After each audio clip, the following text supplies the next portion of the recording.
Hoće li i mora li susjed denucirati, špijunirati, prijavljivati susjeda za krivo ubačeni otpad?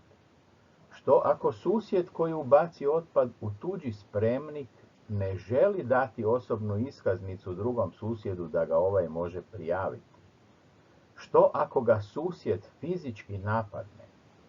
Smije li uopće susjed legitimirati susjeda i je li mu ovaj dužan dati osobne dokumente? Smije li ga snimiti kada baca otpad?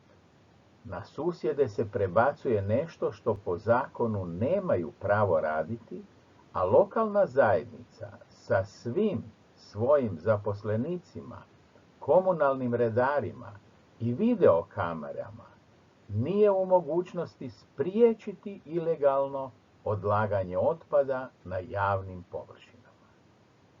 Razvrstavajmo otpad.